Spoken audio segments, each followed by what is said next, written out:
Allah. Astagfirullah.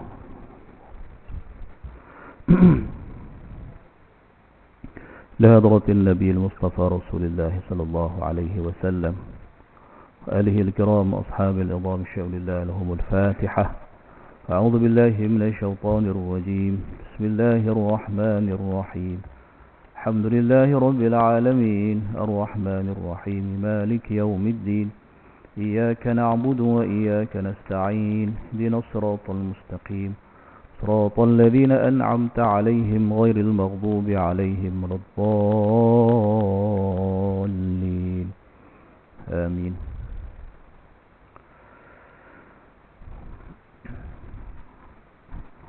السلام عليكم ورحمة الله وبركاته. إن الحمد لله نحمده ونستعينه ونستهديه ونستغفره ونتوب إليه ونتوكل عليه ونعوذ بالله من شرور أنفسنا من سيئات أعمالنا. من يهدي الله فهو المهتد ومن يضلل فلن تجد له وليا مرشدا. أشهد أن لا إله إلا الله وحده لا شريك له وأن سيدنا محمدا عبده ورسوله صفيه من خلقه وحبيبه بلغ الرسالة وأدى الأمانة ونصح الأمة وكشف الغمة وجاهد في الله حق جهاده حتى أتاه اليقين. اللهم صل على سيدنا محمد عدد من صلى عليه وصل على سيدنا محمد عدد من لم يصل عليه وصل على سيدنا محمد كما تحب أن يصلى عليه وصل على سيدنا محمد كما أمرت أن يصلى عليه وصل على سيدنا محمد كما تنبغي الصلاة عليه. أما بعد.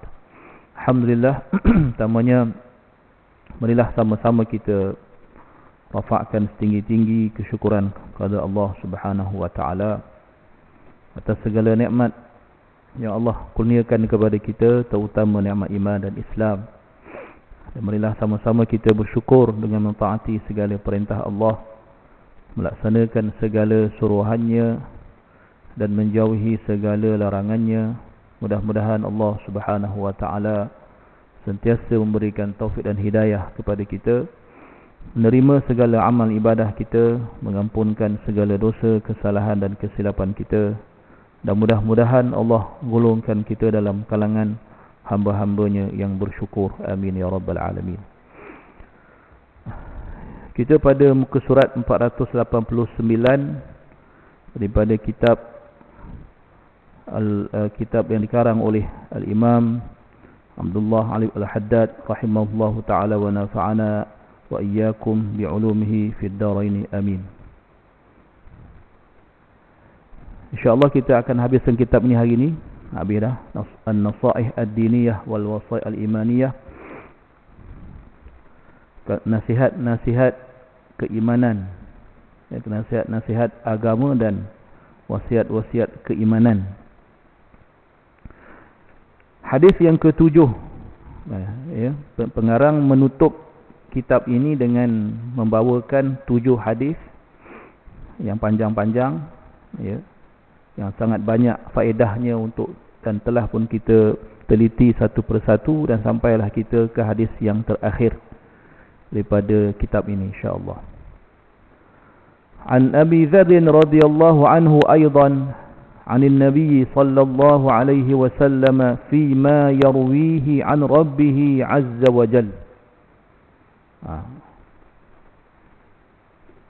أنه قال يا عبادي إني حرمت الظلم على نفسي وجعلته بينكم محرما فلا تظالموا يا عبادي كلكم ضال إلا من هديته فاستهدوني أهدكم يا عبادي كلكم جائع إلا من أطعمته فاستطعموني أطعمكم يا عبادي كلكم عار إلا من كسوته فاستكسوني أكسكم يا عبادي إنكم تخطئون بالليل والنهار وأنا أغفر الذنوب جميعا فاستغفروني أغفر لكم يا عبادي إنكم لن تبلغوا ضري فتضروني ولن تبلغوا نفعي فتنفعوني يا عبادي لو أن أولكم وآخركم وإنسكم وجنكم كانوا على أتقى قلب رجل واحد منكم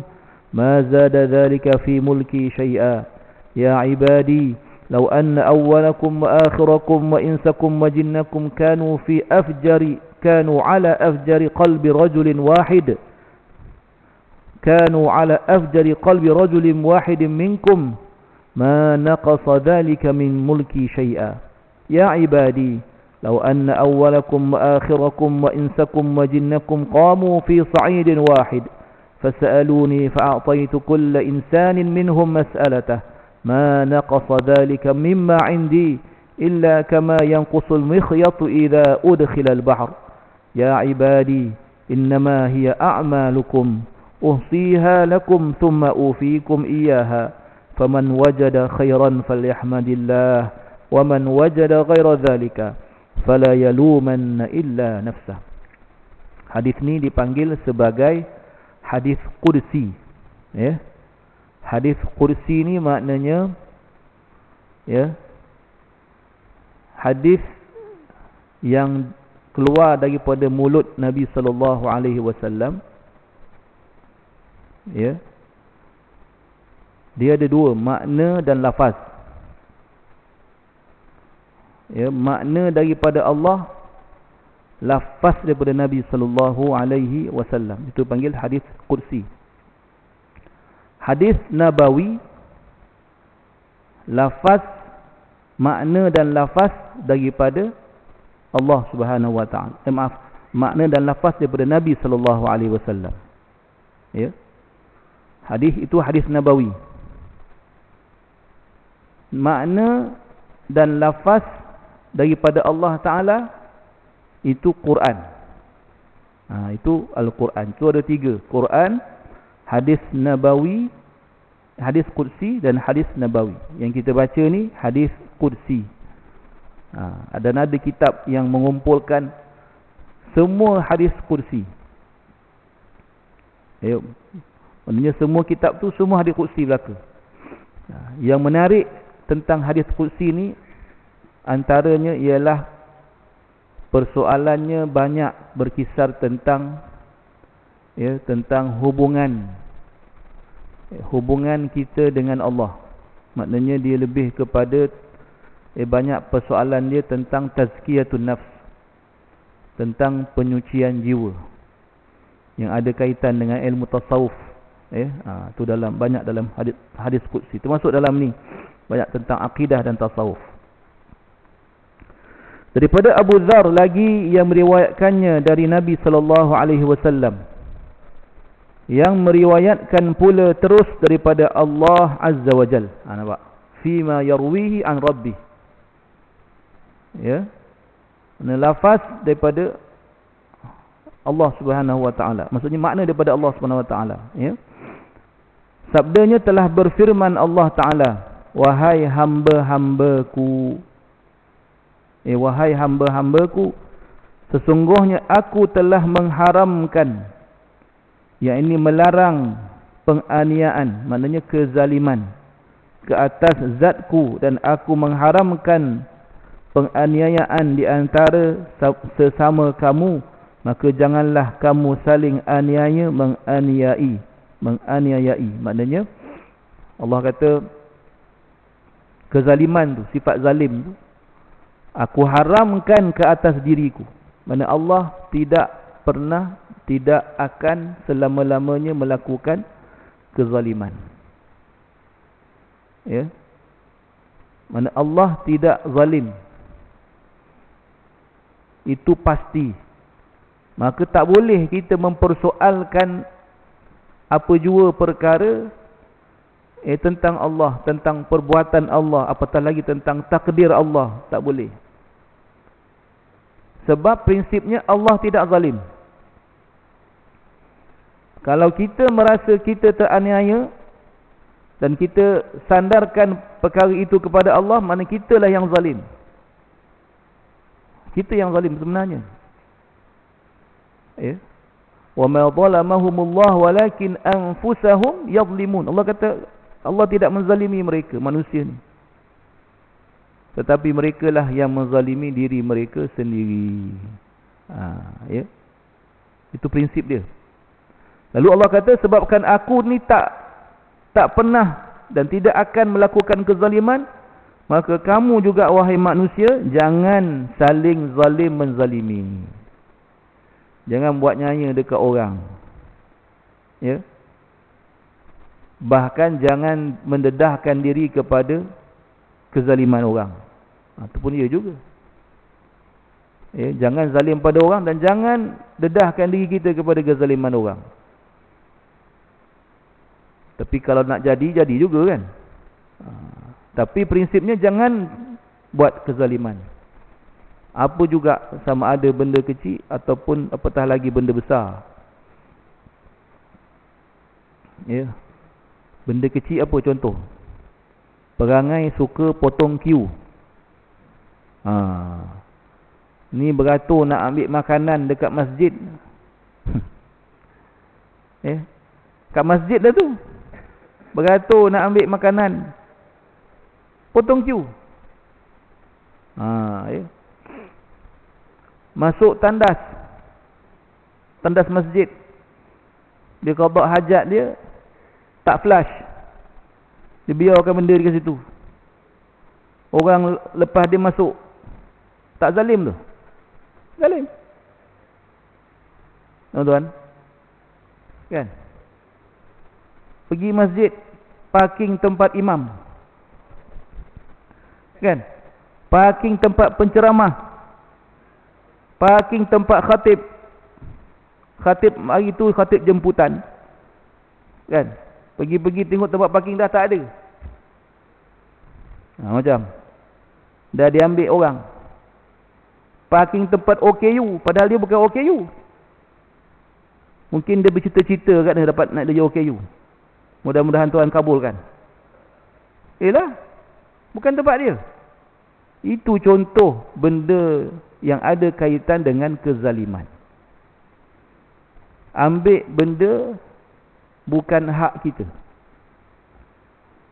Banyak kan benda-benda macam ni, kalau kita nak fikirkan, banyak berlaku kezaliman. Dengan jiran lagilah. Dengan jiran kan.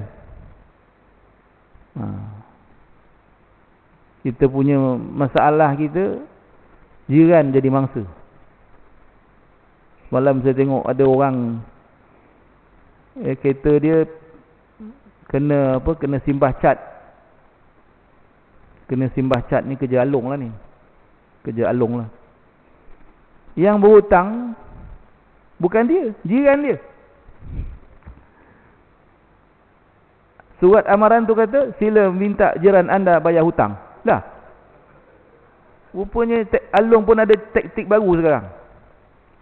Dia tak simbah, dia tak nanya dekat orang buat tu, dia nanya kat jiran sebelah. Supaya jiran ni suruh jiran ni bayar hutang. Apa punya gila. Allahu Akbar. Ya. Tu nak kata orang hari ni banyak orang gila tuan. Wahai hamba-hambaku, kata Allah, kamu sekalian sesat kecuali orang yang aku berikan hidayah, yakni petunjuk. Maka pintalah daripadaku hidayah, nescaya aku menunjuki jalan hidayah itu. Tengok. Maknanya Allah nak kata, kalau bukan sebab hidayah daripada Allah Subhanahu Wa Taala, kita ni semua sesat, tuan. Sesat kita ni, tak tahu ya, jalan mana yang patut kita tempuh. Cara hidup macam mana yang patut kita jalani, kalau tidak kerana hidayah Allah. Ya.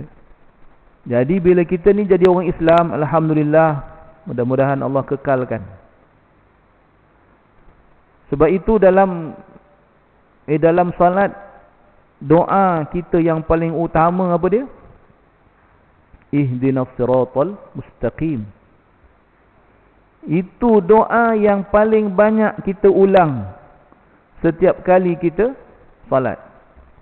Bukan kita, wajib kita baca. Sebab itu sebahagian daripada suratul Fatihah, siapa kata tak ada baca, maknanya tak sah sembahyang dia. Kecuali dia masbuk lah. Kalau dia masbuk, dia masuk imam dah rukuk kan.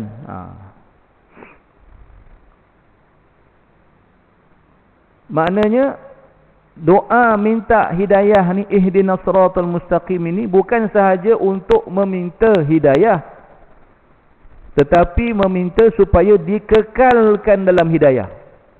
Itu yang susah. Hidayah ni susah, kekal dalam hidayah lagi susah. Jadi kita minta lah kepada Tuhan punya hidayah ni. Ya, minta pada Allah biar kekalkan kita atas jalan hidayah. Tuan-tuan, perempuan datang ke masjid pagi-pagi subuh ni dengan hidayah. Bukan maksud dengan hidayah nama perempuan, tuan, jangan confuse. Dengan hidayah Allah Subhanahu Wa Taala. Bukan kerana benda lain. Kan? Hari ni orang buat macam-macam, alhamdulillah. Kempen subuh seperti Jumaat. Geng subuh macam Jumaat. Alhamdulillah. Mudah-mudahan mereka pergi itu ikhlas kerana Allah, kerana hidayah Allah. Bukan kerana nak makan, bukan kerana artis, bukan kerana apa. Kita sokong. Masjid saya, Masjid Batang Benar, kita bagi makanan, bagi sarapan setiap hari percuma, tuan-tuan. Setiap hari. Alhamdulillah, ada pertambahan jemaah subuh. Ramai datang subuh. Tak apalah. Kalau orang kata, apa ustaz bagi sarapan? Nanti dia orang datang kerana sarapan. Mana kau tahu? Kau pegang hati orang.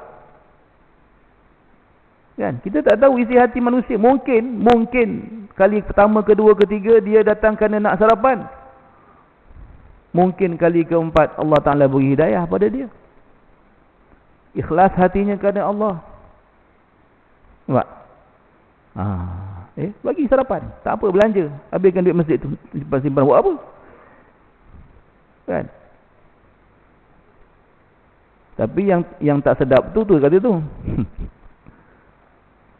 Kita kata, kan, sarapan ni untuk orang yang datang semayang jemaah. Boleh bawa balik, boleh bawa pergi pejabat sebab orang cepat nak pergi kerja kan. Dan sarapan ni untuk dia lah. Dia datang, dia semayang, ambil sarapan. Ini ada yang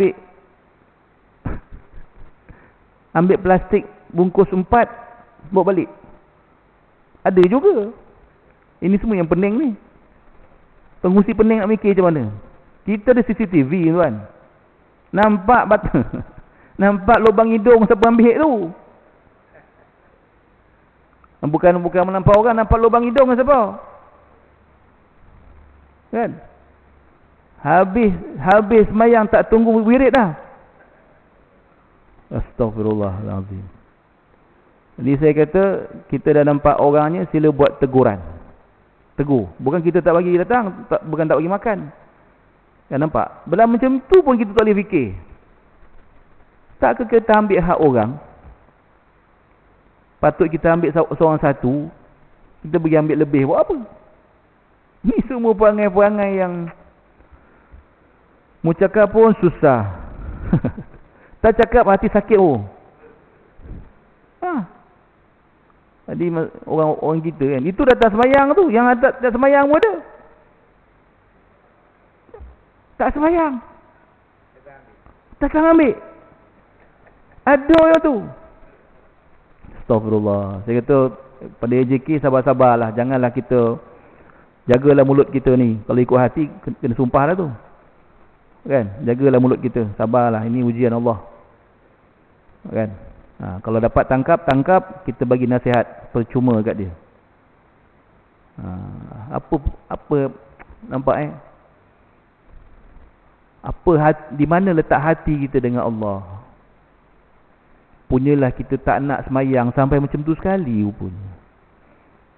La haula wala quwata illa billah. Betul kan? Tidak ada kekuatan, tidak ada daya upaya melainkan daripada Allah. Sebab tu bila azannya hayya 'alas salah, hayya 'alal falah kan, marilah semayang, marilah menuju kejayaan.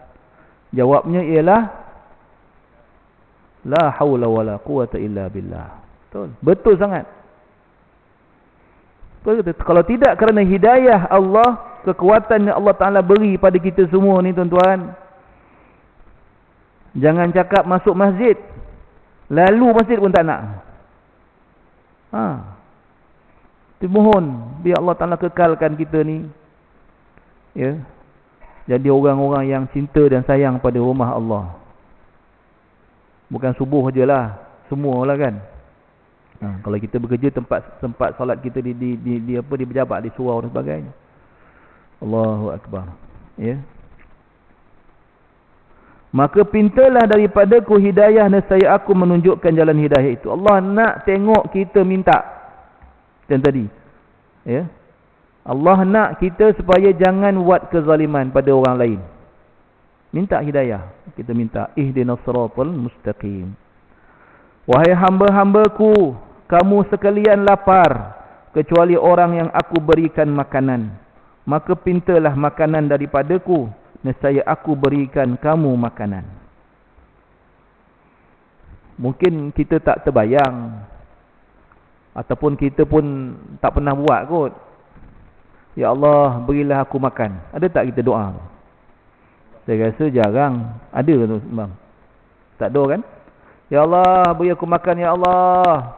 Aku nak makan tengah hari ya Allah. Nasi Arab ya Allah. Ada? Maknanya apa? Kita dapat makan tengah hari, makan sekejap lagi ada sarapan. Agaklah.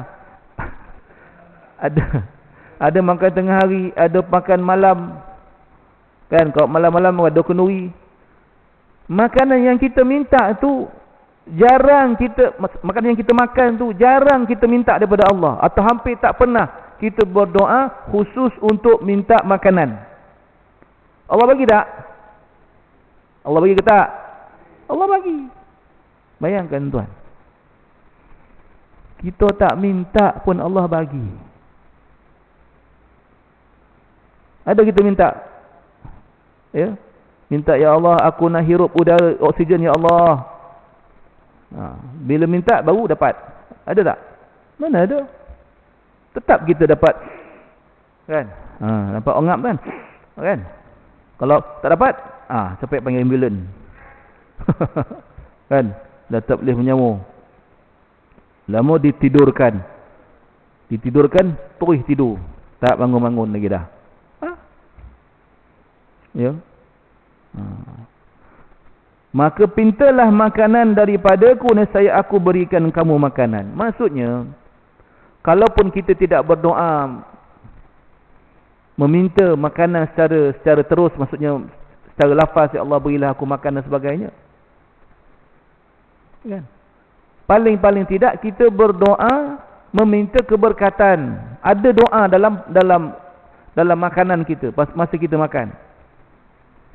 Tak kira lah orang cakap nak kata doa ni tak sahih ke apa, tak kisah, tak ada masalah. Dia doa aja. Allahumma barik lana fima razaqtana. Contohlah, wa qina adzabannar. Ya Allah, berkatilah berkatilah makanan yang engkau berikannya sebagai rezeki kepada kami. Ya. Dan jauhkanlah kami daripada api neraka.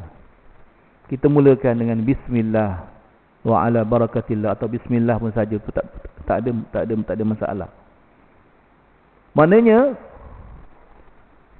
bila sebelum kita makan baca bismillah dengan adab-adabnya, menunjukkan yang kita ni sedar, faham bahawa makanan yang kita hendak makan ini adalah datangnya daripada Allah Subhanahu wa ta'ala. Kita mungkin tak pernah menghadapi kesukaran seperti mana yang dihadapi oleh saudara-saudara kita di Palestin, tuan. Di Syria. Pelarian di Syria, terutama sekarang musim sejuk. Saya dengar cerita semalam ke 2 hari lepas, sampai ada yang kata kami terpaksa bagi makan anak-anak kami rumput-rumput yang direbus. Tak ada benda nak makan, tuan. Katanya saya tengok ada satu video tu, dia gali apa tahu, akar pokok tu direbus dan dimakan. Tak ada makanan. Ya. Sampai ada yang katanya meminta fatwa daripada mufti. Boleh tak nak makan kucing tuan? Menatang dah tak ada, tinggal kucing aja dia. Boleh tak sembelih kucing, makan kucing? Dah tak ada makanan. Tuan-tuan, ini yang sedang berlaku.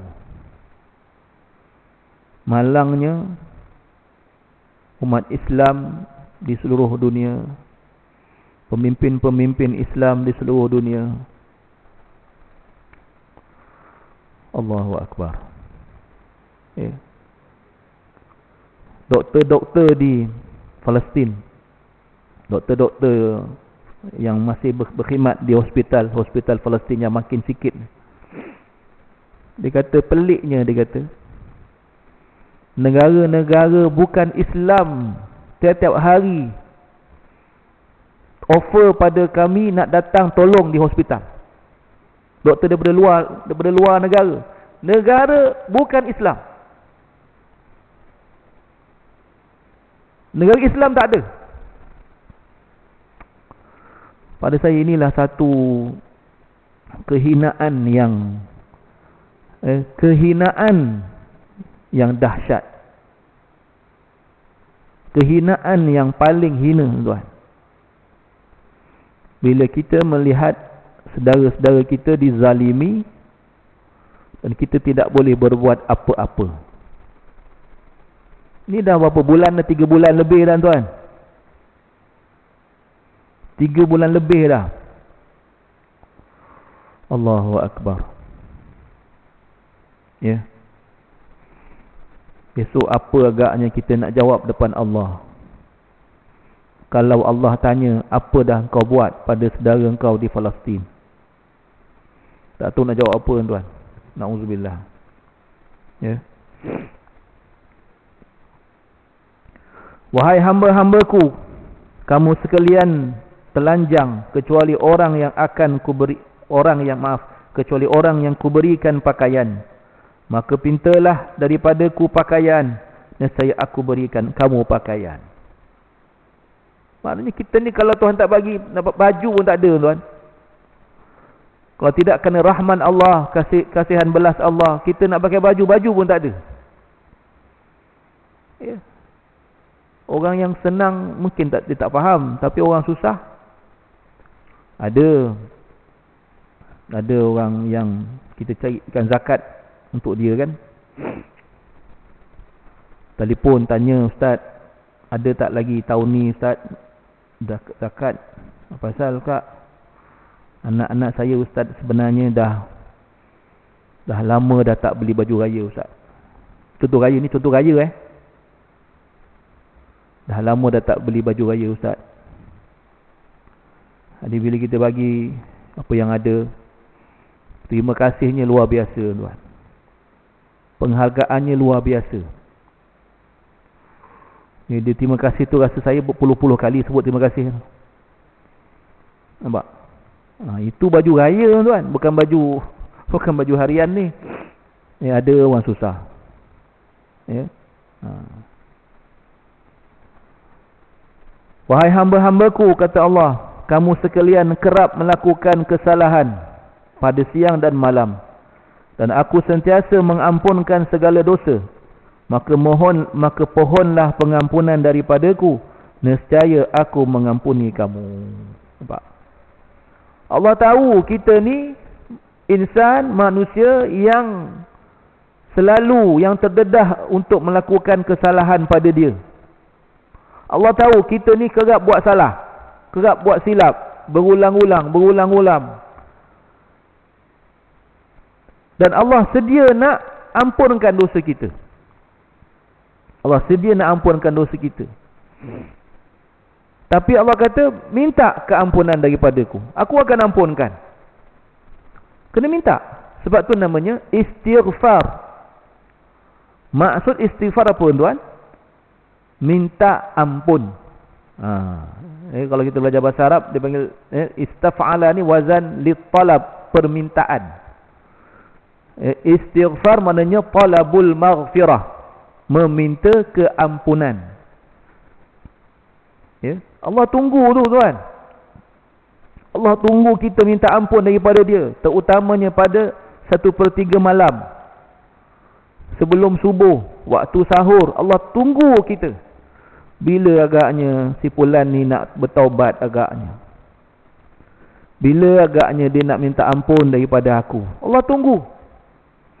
Bila kita taubat aja, Allah akan hapuskan dosa kita. Begitu sekali tuan. Jadi janganlah kita menangguh-nangguhkan taubat kita. Jangan.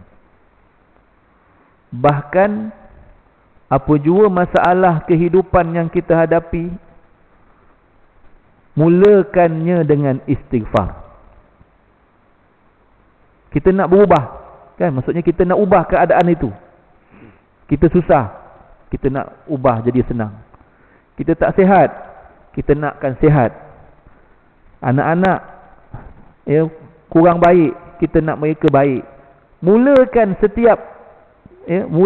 setiap keinginan kita untuk berubah itu dengan istighfar. Itu dia punya pintu masuk dia. Jadi kalau kita tak masuk ikut pintu tu, susahlah. Di pintu dia kena istighfar. Itulah yang berlaku dulu lagi, kan? Pada zaman Nabi Nuh alaihi salam, Allah Ta'ala turunkan balak pada kaum dia.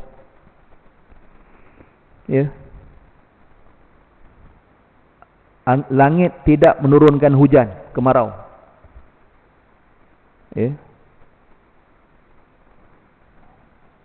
Dan dijadikan lelaki tidak boleh mengandungkan orang perempuan. Maknanya tak ada zuriat. Perempuan pun tak mengandung. Berlaku. Berjumpa dengan Nabi Nuh alaihi salam. Nabi Nuh beritahu dan Allah rakamkan dalam Quran.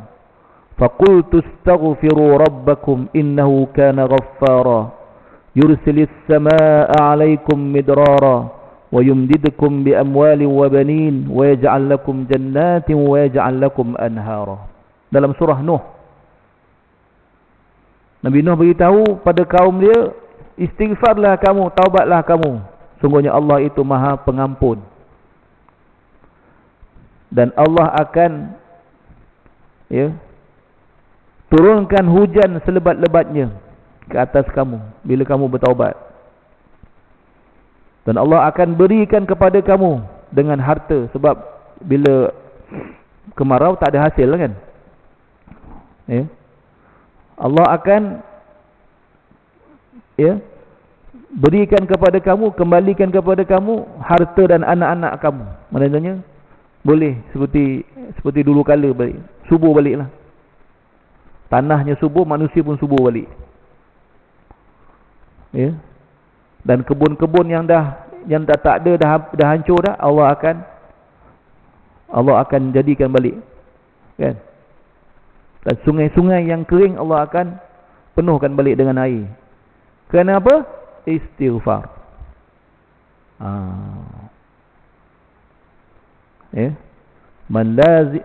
Kita jumpa dulu. Man lazimal istighfar, siapa yang melazimi istighfar, fadilat besar di sisi Allah Subhanahu wa taala. Man lazimal istighfar, siapa yang melazimi istighfar, Allah akan jadikan baginya likulli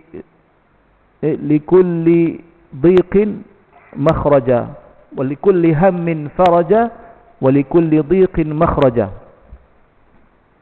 Barang siapa yang melazimi istighfar, banyak-banyak istighfar, Allah akan jadikan baginya hilangnya kerisauan pada hatinya. Maksudnya dia tak risau. Dia risau, Allah hilangkan kerisauan. Dia kesempitan, Allah bagi jalan keluar daripada kesempitan.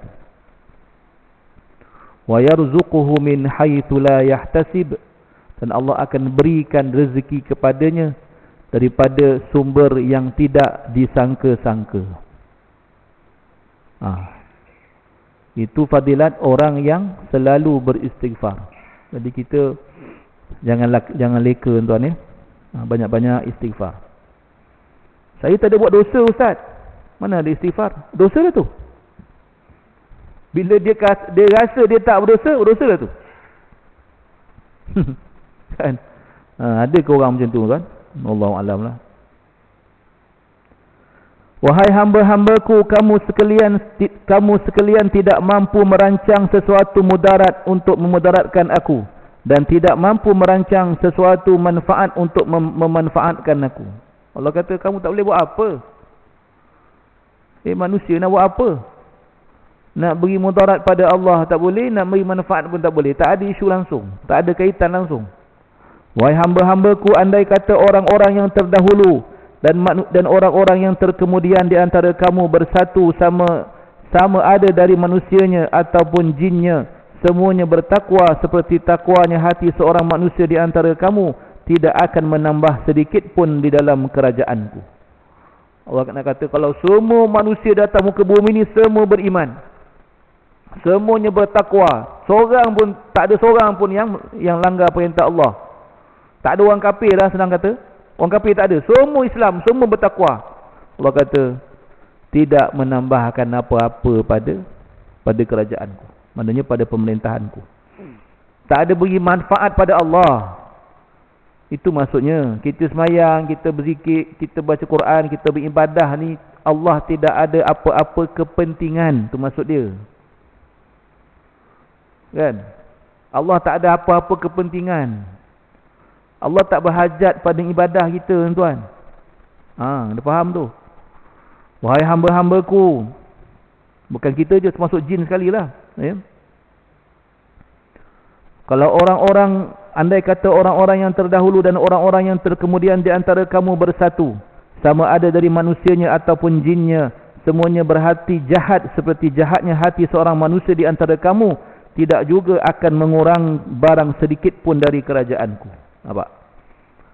Ibadah kita tidak memberi sebarang manfaat kepada Allah. Maksiat kita tidak mengurangkan, tidak memudaratkan dan tidak mengurangkan sedikit pun daripada harta Allah, daripada kerajaan Allah. Maknanya Allah tak terkesan sedikit pun dengan taat kita maupun maksiat daripada kita. Ya. Yang terkesan siapa? Kita sendiri. Kan? In ahsantum li anfusikum wa in asa'tum falaha. Kalau kamu buat baik, maka kebaikan itu kembali kepada kamu. Kamu buat baik untuk diri kamu, untuk kepentingan diri kamu. Siapa yang berkepentingan di sini? Kita. Kita yang berkepentingan, bukan Allah. Allah tak ada sebarang kepentingan bagi dia. Dia dah sebagai Tuhan, dia tak ada masalah. Tak ada apa-apalah.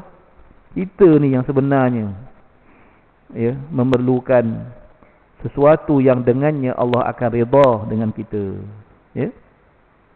Wahai hamba-hambaku, andai kata orang-orang yang terdahulu dan orang-orang terkemudian di antara kamu bersatu, sama ada manusianya atau jinnya, semuanya berkumpul berdiri di atas sekeping tanah, lalu memohonku, berdoa padaku, nescaya aku akan mengabulkan tiap-tiap seorang apa yang dimintanya, tidak akan terkurang sedikit pun dari apa yang aku miliki. Tengok. Semua orang minta permintaan masing-masing. Semua ada doa masing-masing. Allah bagi setiap orang doa dia. Ya. Allah kata tak mengurangi, tak terkurang sedikit pun daripada apa yang aku miliki, melainkan seperti terkurungnya sebatang jarum yang jatuh ke dalam laut. Apa tu? Ambil jarum masuk dalam laut. Tak ada kesan. Tak terkesan. Nak kata luasnya rahmat Allah. Ya, doalah, mintalah. Mintalah. Kadang-kadang Allah tak bagi sesuatu yang kita nak tu. Bukan kerana Allah tak boleh bagi, tapi Allah tak nak bagi lagi sebab nak tengok doa kita lagi. Faham tak? Maknanya doa kita tu tak cukup. Belum cukup lagi untuk memungkinkan Allah memberi sesuatu pada kita. Mana Allah suka tengok kita berdoa. Allah suka lihat kita mengangkat tangan, bermalam-malaman, bersunyi-sunyian di tengah malam, berdoa, menangis, semayang, berzikir, bermunajat. Allah nak kita buat yang itu, baru dia bagi. Nampak? Jadi kita ni tak boleh ada sangka buruk walaupun sedikit kepada Allah Subhanahu wa taala. Tak boleh. Benda ni susah nak faham, melainkan orang yang mengalaminya. Dan dia dapat melihat kebenaran tentang hakikat hubungan dia dengan Allah itu bila dia telah lalu ujian itu. Saya tak boleh cakap, tuan-tuan tak boleh. Siapa pun tak boleh cakap. Maksud tak boleh cakap itu bukan apa? Tak boleh nak kata inilah sebenarnya, tak boleh. Sebab masing-masing ujiannya berbeza. Sebab kita pun tak tahu tentang diri kita, tuan. Kita pun tidak mengetahui apa yang terbaik yang Allah sediakan di dalam jadual kehidupan kita. Dalam sihat-sihat elok aja, tiba-tiba Tuhan bagi stroke. Macam-macam, tuan. Tiba-tiba tengok lama terlantar hospital, sihat balik dia. Kita tak tahu. Tak tahu. Wahai hamba-hambaku, sebenarnya semua itu adalah amalan-amalan kamu yang aku catatkan untuk kamu sekalian. Kelak di kemudian hari akan kubalas kamu tiap-tiap satu daripadanya. Tengok, Allah nak kita beramal, tuan. Itu permintaan Allah. Nak bawa jumpa Allah kena dengan amalan, bukan angan-angan, bukan cita-cita, bukan main-main, tak, dengan amalan.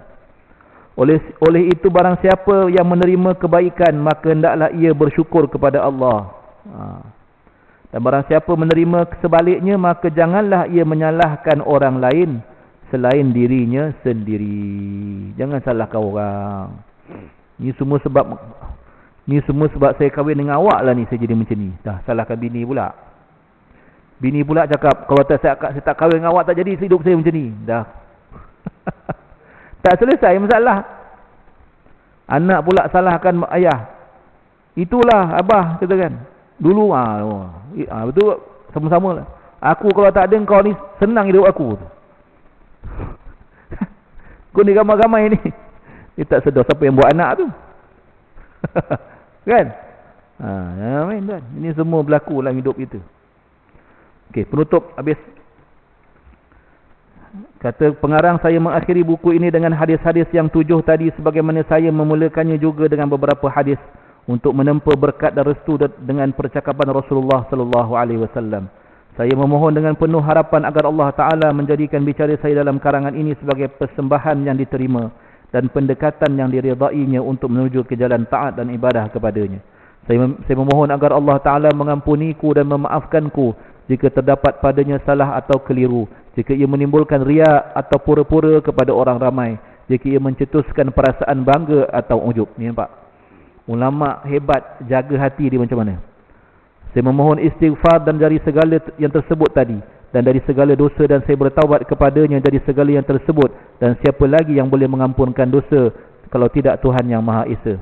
Rabbana taqabbal minna innaka antas samiul alim wa tub alaina innaka antat tawwabur rahim. Rabbana la tu'akhidhna in nasina wa akhtana. Rabbana wa la tahmil alaina isran kama hamaltahu 'alal ladzina min qablina. ربنا ولا تحملنا ما لا طاقة لنا به واعف عنا واغفر لنا وارحمنا أنت مولانا فانصرنا على القوم الكافرين لا إله إلا أنت سبحانك اللهم إني أستغفرك لذنبي وأسألك رحمتك اللهم زدني علما ولا تزغ قلبي بعد إذ هديتني وهب لي من لدنك رحمة إنك أنت الوهاب. Tuhan kami, terimalah permohonan kami. Sungguhnya Engkau Maha Pendengar lagi Maha Mengetahui. Dan ampunilah dosa-dosa kami. Sungguhnya Engkau Pemberi Taubat lagi Maha Mengasihani. Wahai Tuhan kami, janganlah kami dihukum jika kami terlupa atau terkhilaf.